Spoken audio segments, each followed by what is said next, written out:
তোমাদের অনেকদিন একটা ডিজিজ পড়াবো পড়াবো বলে মনে করছি, পড়ানো হয় না।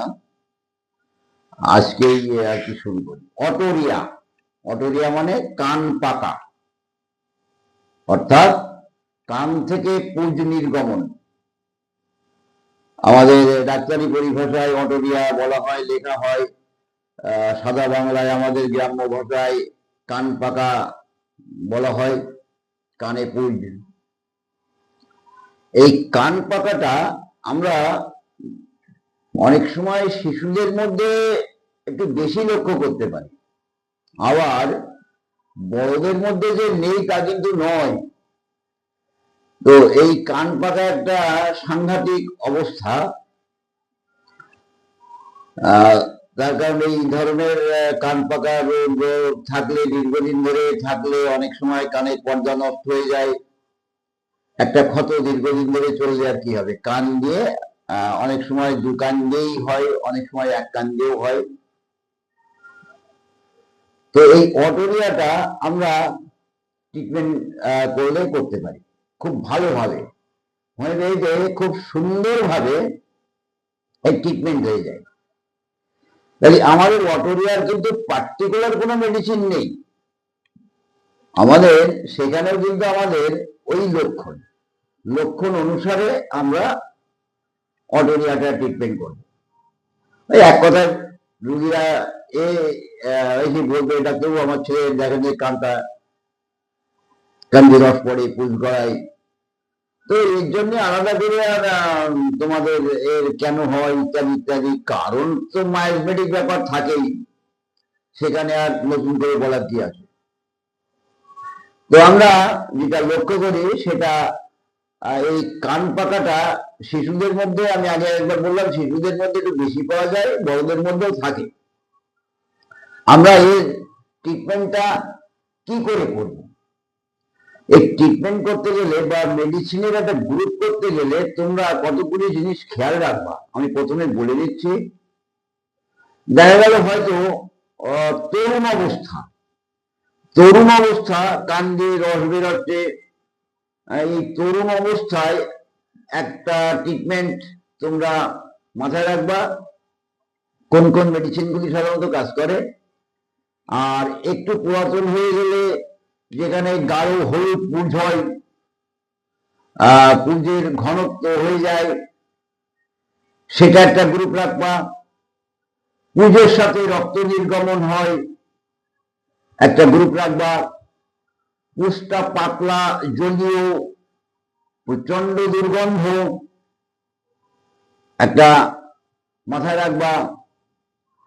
পুঁজ এক এক সময় এক এক রকম বের হয় এবং মারাত্মক দুর্গন্ধ, খেয়াল রাখবা। এই সমস্তগুলি তোমরা একটা গ্রুপ করে নিবা। সেই অনুযায়ী যদি ওষুধের কথা কেস রেকর্ড করতে করতে মনে এসে যায় তো ভালো, নতুবা রেপাটাইটা একটু দেখে নিলে কতগুলি মেডিসিন কিন্তু তোমরা পেয়ে যাবে, এবং তাদের মধ্যে ইন্ডিভিজুয়াল করলে, পার্থক্য কম্পারেটিভ করলে ওষুধটা অটোমেটিক চয়েস হয়ে যাবে। তবে এখানে কিন্তু শুধু কান পাকার উদ্দেশ্যে ওষুধ দিলে কিন্তু ট্রিটমেন্ট হবে না। অনেকে দেয়, কিন্তু ওইভাবে দিয়ে সময় নষ্ট করা, রুগীকে কষ্ট ভোগ করানো বা ফেল করা, অর্থাৎ রিপোর্ট ভালো না পাওয়া, এটা তো আমাদের কর্তব্যের মধ্যে পড়ে না। তাহলে এই কান পাকা ট্রিটমেন্ট করতে গেলে আমরা প্রথমে একটা মেডিসিনের কথা বলি, ক্যালকেরিয়া কার্ভ। ক্যালকেরিয়া কার্ভে কিন্তু কান পাকা আছে। তবে ক্যালকেরিয়া কার্ভের পুঁজে যে মারাত্মক একটা দুর্গন্ধ, সেটা আমরা কম পাই। তবে একটু ক্রনিক হয়ে গেলে ভালো হয়। ক্রনিক কান পাকাটা শিশুদের ক্ষেত্রে, বড়দের ক্ষেত্রে হতে পারে। তাহলে সেখানে আমরা ক্যালকেরিয়া কার্ভের ধাতুটা লক্ষ্য করব। একটা স্লাভিক চেহারা থাকে, একটা থলথলে চেহারা থাকে, স্লো অ্যান্ড স্লাভিস্ট, সম্মুখ গতিসম্পন্ন রোগীর ক্যারেক্টারিস্টিক সিমটমসের মধ্যে থাকে। পদদ্বয় ঠান্ডা থাকে, ঘর্মপ্রবণ থাকে, লবণ খাওয়ার প্রবণতা থাকে, দাঁত উঠতে, কথা বলতে, হাঁটা চলা শিখতে, অস্থি পুষ্টি হতে, অ্যান্টেরিয়ার ফ্রন্টাল জুড়তে অনেক দিন সময় লেগে যায়। ডিম খাবার একটা প্রবণতা থাকে, আর অল্পেতেই ঠান্ডা লেগে যায়। আর বলবে, রুগীরা এসে বলবে, ডাক্তারবাবু একটু ঠান্ডা লাগলেই আমার ছেলেটার এই কান পাকাটা বেড়ে যায়, একটু ঠান্ডা লাগলেই কান পাকা বেড়ে যায়। তো একটু ঠান্ডা লাগলেই কান পাকা বাড়ে, কিন্তু আমাদের আরো কতগুলো মেডিসিন আছে, সেটা কিন্তু আমি বলবো। কিন্তু তার এই ক্যারেক্টারিস্টিক সিমটম যেটা তোমাদের বললাম, এই ক্যারেক্টারিস্টিক সিমটম কিন্তু সেখানে থাকবে না।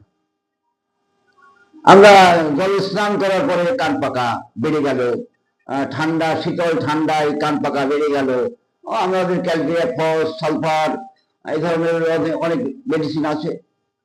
তো আমরা ক্যালকেরিয়া কার্ড দিয়েও কিন্তু আমরা ধাতুগত ভাবে যদি চয়েস করতে পারি, তাহলে ক্যালকেরিয়া কার্ড দিয়ে এই কান পাকা কিন্তু ট্রিটমেন্ট হয়ে যাবে। তোমরা সবসময় একটা জিনিস মনে রাখবা, treat the patient are not the disease. আমার রুগীটা কিসের? সরিনামের রুগী, স্যালিসিয়া রুগী, সালফারের রুগী, ক্যালকেরিয়া ফসের রুগী, কার্বের রুগী, আমার রুগীটা গ্রাফাইটের রুগী, হিপারের রুগী, ক্যালিবাইক্রোমের রুগী।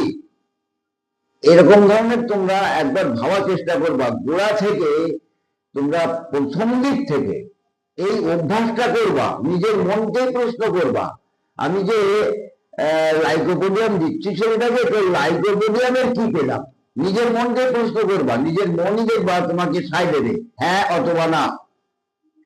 যাক, তাহলে ক্যালকেরিয়া কার্ভ যদি আমরা এই পর্যন্ত স্থগিত রাখি, তাহলে ক্যালকেরিয়া কার্ভ যদি পোটেন্সি কথা আমি বলি, যদি একদম তরুণের মধ্যে থাকে 2-4-6 মাসের মধ্যে, তাহলে আমরা 30 দিয়ে শুরু করতে পারি, বা 30 পরে 200 দিয়েও আমরা শুরু করতে পারি। 30-200 1000 দিলে কান পাকা তো ট্রিটমেন্ট হবে, এবং সাথে সাথে রুগীর ধাতুগত অবস্থাটাও ট্রিটমেন্ট হয়ে যাবে।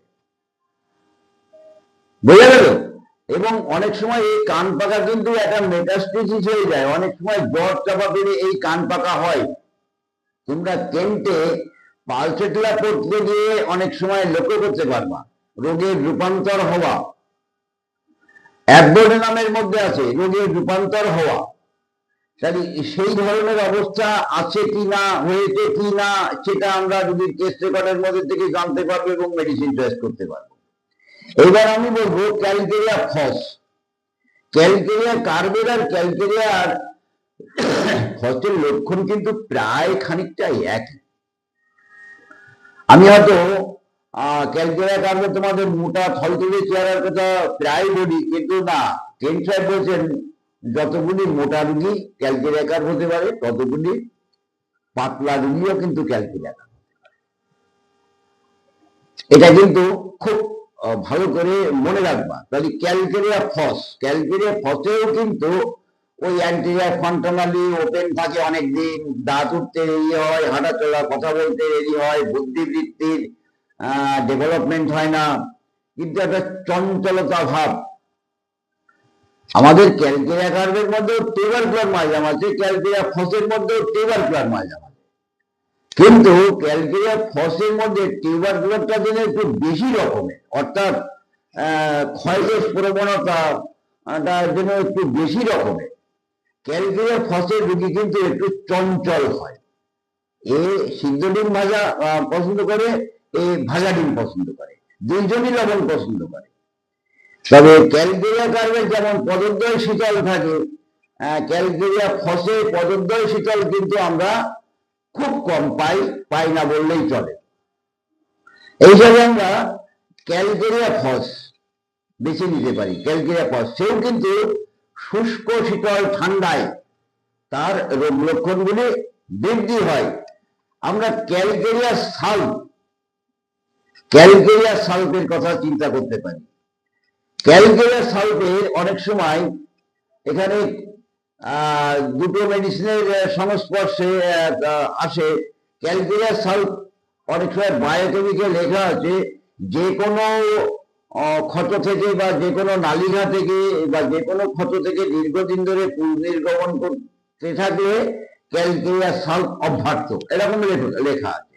তবে দেখতে হবে ক্যালকেরিয়া সাল্ফের পেশেন্ট কিনা। অনেক সময় এই ধরনের পুজের মধ্যে রক্তের সিট থাকে, রক্তের একটা সিট থাকে। আমরা এই সমস্ত গুলি খেয়াল করবো। ক্যালকেরিয়া সাল্ফ, কারণ সালফারের লক্ষণও তার মধ্যে কিছু বর্তমান থাকে, আবার ক্যালকেরিয়ার লক্ষণও কিছু বর্তমান থাকে। আমরা পরবর্তীতে হিপার সালফারের কথায় যেতে পারি। হিপার সালফারের এরকম কান পাকা, কানের যন্ত্রণা হওয়া, ঠান্ডা পড়লে কানের যন্ত্রণা হয়, এবং আজকে যন্ত্রণা হওয়ার পরে কালকে পুষ বের হয়, পুষটা হলুদ, দুর্গন্ধ, বলা হচ্ছে পচা পনিরের ন্যায় দুর্গন্ধ, পচা পনিরের ন্যায় দুর্গন্ধ। একটু ক্ষিপ্র স্বভাবের রুগীটা, একটু ক্ষিপ্র স্বভাবের এবং প্রচন্ড ভাবে স্পর্শকাতর। এই স্পর্শকাতরটা তার mentally or physically. Unhealthy skin, কোথাও যদি আঘাত লাগে, কেটে যায়, আঁচড় লাগে, তাহলে কিন্তু সহজে আরোগ্য হতে চায় না। এবং শীতকাতর পেশেন্ট, যথেষ্ট শীতকাতর পেশেন্ট আমাদের হিপার সালফার। এই হিসাবে আমি হিপার সালফারের কথাও বলতে পারি। ঠিক আছে, আজকে এই পর্যন্ত থাক। আমি পরের এপিসোডে আবার এর পরবর্তী মেডিসিন নিয়ে বলছি।